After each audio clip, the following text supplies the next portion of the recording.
I've been brought onto this project as a deviser, and previously I was there doing movement as well. I've known Zena for a while, and I'd always kind of, if I wasn't always around her, I'd always follow up on what projects she'd be doing. And I was actually interested in writing a piece or start of a one-woman show, actually looking at anger.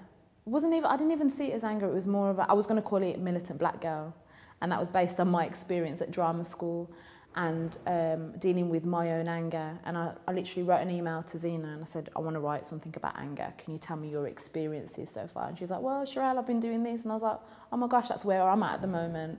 And she's like, right, let's meet up and talk. So it started off as a series of me and her just getting together and talking about anger and talking about our own personal experiences, and being very open with one another. And then it evolved, and it turned into me being involved in the next phase of what happened to be the Fury project. Fast forward, we're now here where we're making an installation. Yeah, so that was basically, it was an email where I was at the time feeling very frustrated, but just in general about everything, and and thinking, right, I should write something about this. And approaching her, and she was like, well, I'm feeling the same way, and let's create something, or I want you on board. So I was like, okay, great. I believe, as a young artist, I believe that art is collaborative anyway. It should always be collaborative. I mean, I work in different fields, so theatre, when you're writing a script, you know, there's a writer that writes it. Even if they're directing it as well, they ultimately have to work with actors, and they put trust in the actors that their skill that they're bringing is an interpretation of the words that they've written down, and they're able to embody what is written. So that within itself is a collaboration. And if you're creating a dance piece, you know, you performing it and having an audience, that's a collaboration as well. I believe that ultimately art is collaborative. I've always looked at it like that. So I don't really see anything as just being singular, being on its own, ever really, because, you know, when you're creating, you're asking for you're not just creating in a vacuum. You know, you can create something in your bedroom and that's as far as it goes. But if you're, you know, displaying something, you might write a poem and then you'll give it to somebody, and, you know, they might say, well, this is how I felt when I read this line, or this is how I felt this then inspired me to then go on and do this because of this poem. You often hear that with a lot of artists, whether they're singers, actors, dancers, whatever, they're quoting other things, or they saw this performance, or, you know, so really all of us, we're collaborating now, you know what I mean? So I don't really see anything just standing on its own. I think there's such a wealth of experience from, you know, whether you're from different cultures or from your own life experiences, from the different talents and skills that you can have to bring, and therefore that means that your interpretation will be so different. And I think, yeah, I don't really look at anything just standing on its own. Something that I will take away from this is, and what I've learned, is to always have trust in the process. Now, I've had, from my short career, I've had a lot of different kinds of processes, and some of them are kind of self-explanatory, you know, but when you're devising, there's always going to be problems that you're going to come up towards, or, you know, things, and that actually shapes what you're then going to create. And I think with this, I think, yeah, it's the fact that you've got so many questions, that is the process. It's about, and trusting the fact that as long as you're searching to find the answers, then that is what's going to keep you going, and to remain open, which is always a thing. Yeah, I think to trust the process and keep asking questions, and to not think that, okay, well, that's it, that I know it now. Especially with the topic that we're on now, you know, there's so many, sitting and listening to people's stories and being like, oh my gosh, I didn't know that. Oh yeah, of course. And drawing the connections to my own personal experience or someone else's experience, to hearing another anger story and connecting those two. I mean, we did it upstairs just now. connecting, you know, as women, us here in the West, and, you know, women who are in war-torn countries and they have to literally start their whole lives again, and what they're having to experience to, you know, well off us, you know, and drawing the similarities and asking the questions. And from asking the questions, it means that we're allowing possibilities. It means that we can move forward. And especially, you know, the problem that we have is, you know, we look at anger as being something that's very negative and that we should push down.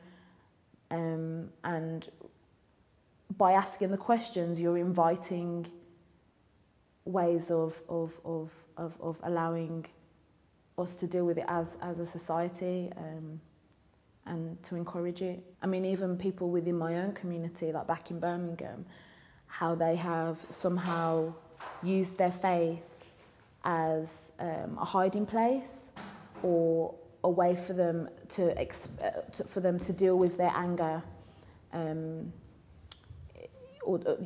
way for them to focus their anger. It's like, okay, well, I'm not going to focus on my anger, I'm going to focus on this, and this is what's going to help me deal with my anger, and it's going to heal me, and it's going to be the way forward in order for me to not deal with this. And I've seen that from my own personal experience as well. And it's always interests me why, you know, whenever I used to go to church with my mum, I'd look in the congregation, and the majority of the people in the congregation are women, you know, and it's like, well, why are you here? Obviously, we know there are more women on this earth than men, but like a massive ratio of the people in this church are women.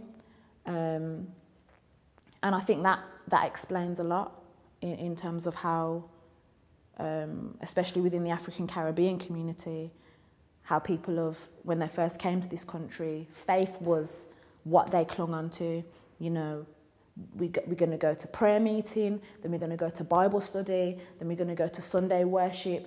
You know, these are all, you know, despite, you know, all the racism that's going on and stuff, this is going to be the place where we can be somebody, we can, you know, you know, and the Lord is gonna make it all better, and this is my solace away from all of that. I don't want to deal with that. So for me, that's interesting. And then on top of that, being a woman within that community, on top of that, is like, okay, then you look at the whole family situation and people sending for one another. Half the family is back in the Caribbean, part of the family is over here. You know, within that time period, people not really talking about how they felt. Just go and read a scripture in the Bible. You do find that a lot even now, where certain, you know, relationships are broken because of religion or because of the faith, because it's like, well, we don't want to delve into it, let's just reel off a bit of scripture, and then that, you know, find something in that. So this is based on different things that I've seen, where I've seen a lot of women, specifically within the African Caribbean community, where they haven't allowed themselves to deal with their anger, so that they hide it within their faith, and it can turn them very bitter. It can break up families and relationships. And I think we have to note these things and know that they're all connected, and not ignore them, and not ignore the fact that people are hurting and are in pain, and let's find a way of moving forward. Having the academics on board has been another set of voices to hear their experiences of anger from a very scholarly level. And obviously it's just a different language, but it's saying the same thing for me. Like speaking to Althea and hearing her stories, and hearing, you know, her doing her research on the civil rights movement and speaking to these women, it creates a context for us, and obviously a very specific historical context. That is a history that is and a particular part of history that is not even ever mentioned or talked about. And, you know, there's a voice within that voice. That's Althea's voice, her being interested within that and knowing that there are voices to be explored, and then getting those women's voices out of that to then be like, okay, well, we're actually empowering those women, because despite the fact that it's her study, these women wanted their voices to be heard, and at that time in history, it wasn't acceptable. It wasn't something that they could speak about. And you know, Althea said that it wasn't something that some of the women would even talk about to speak about to their current partners or to their own children.